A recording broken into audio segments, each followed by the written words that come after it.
hummus. It's one of those foods that just lives in this permanent gray area, you know?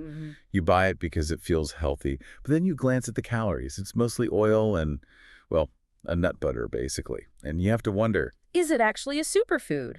Or just a really tasty dip we're giving a health halo? exactly. It's the classic dilemma. So for this deep dive, we've pulled a stack of clinical trials, meta-analyses to really settle it. Okay, so what's the mission? We want to see what hummus actually does to your blood sugar, your appetite, your heart. And frankly, if we're all eating it wrong. Let's start with the basics then, the architecture of it. It's chickpeas, tahini, olive oil, lemon. Pretty simple. Right. But that simple list doesn't tell the whole story. What the research really points to is the synergy. Synergy. Yeah, it's not just about the individual parts. I mean, the standout interaction here is all about the iron. Okay, but I thought plant-based iron was famously difficult for our bodies to absorb. It is. It has very low bioavailability. And that's where the recipe itself is just brilliant. You can't have traditional hummus without lemon juice. And the vitamin C. The vitamin C in that lemon juice unlocks the iron in the chickpeas. It can boost absorption by up to 300%. Wow. So the combination is actually more powerful than the ingredients on their own. Drastically. The whole is way more than the sum of its parts. That's fascinating. But let's get to the big concern for most people. Carbs. Chickpeas are starchy. Does it spike your blood sugar?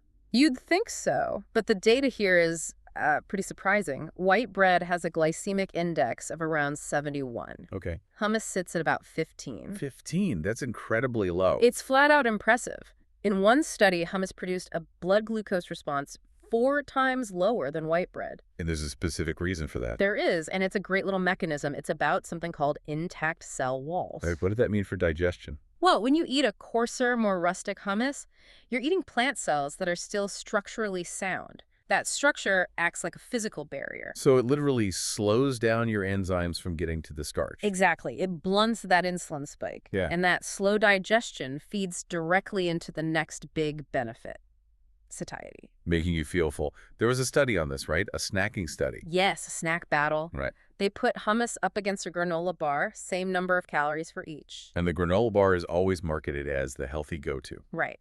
But the results were night and day. The hummus group reported a 70% reduction in hunger afterwards. 70%. That's a huge number. Yeah. But did that feeling actually last? That's the best part. They tracked what happened later. It's called dietary compensation. The hummus group was so satisfied they just voluntarily ate less later in the day. So they made up for the calories. They did. Specifically, they ate about 20% less high-sugar dessert that evening.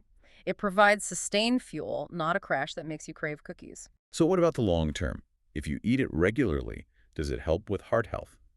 The data on chickpeas is pretty solid. We see reductions in LDL cholesterol, that's the bad kind, by about 5 to 8%. And the fats from the tahini and olive oil must help too. For sure. You're getting those unsaturated fats, antioxidants. It all points toward an improved lipid profile. Okay, so it's metabolically solid, but we have to talk about user error. Yeah. Because it's so easy to just sit down with a whole tub. That is the main risk. It's calorie dense. The research suggests the sweet spot for those metabolic benefits is around 4 tablespoons a day. That's only about 100 calories. Right. And what are you dipping in it? If it's pita chips, you're kind of undoing the glycemic benefit. Raw veggies are the way to go. Good point. And you mentioned a sodium trap. Yeah, you have to watch the commercial brands. Some can have up to 400 milligrams of sodium in a tiny serving, so check the label or just make it yourself. So the verdict is, it really is a metabolic powerhouse for blood sugar and appetite. It is, provided you watch your portion size and what you pair it with. And remember that science about the intact cell wall. Right. The structure is key. Which leaves us with a fun, provocative question to think about next time you're in the grocery store. Does this whole trend of ultra-smooth whipped hummus actually make it less healthy than the good old chunky rustic kind? A texture for thought. Thanks for listening.